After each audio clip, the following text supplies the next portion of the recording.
عمرك سألت نفسك بطارية التليفون بتشتغل ازاي؟ يلا بينا. بطارية التليفون هي قلب التليفون، يعني لو مفيش بطارية كل امكانيات التليفون وكل الحاجات اللي موجودة فيه مش هتشتغل. بس عمرك فكرت ازاي الشحن بيتخزن في البطارية وازاي الطاقة دي بتخرج؟ يلا عشان نفهم كل حاجة. اول حاجة لازم نعرف البطارية بتتكون من ايه. البطارية بتتكون من مصعد ومهبط والكتروليت والفاصل. دي مكونات البطاريه. طب هتقول لي ايه الكلام الغريب اللي انا مش فاهمه ده؟ هقول لك المصعد ده مكان تخزين ايونات الليثيوم اثناء الشحن.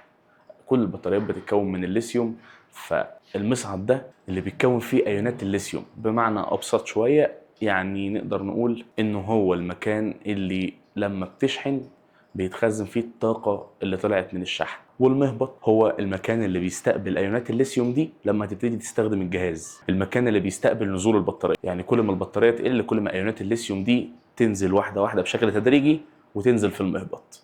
يبقى احنا كده عرفنا دول بيعملوا ايه سواء المصعد او المهبط. نيجي لتالت حاجة وهي الالكتروليت. الالكتروليت دي نقدر نقول انها وسيلة مواصلات، بمعنى ابسط انها الماده اللي بتسهل حركه الايونات دي.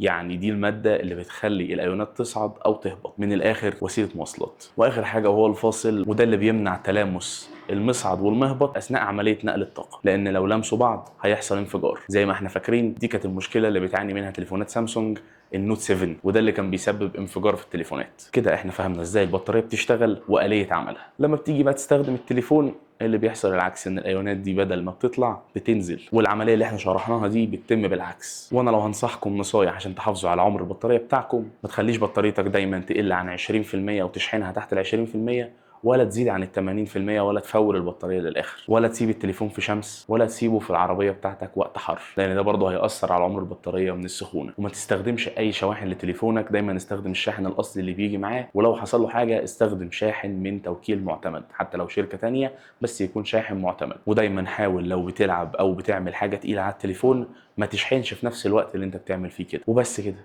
كان معاكم حازم تيك فيو، مستنيكم فيديوهات تانية كتير. سلام.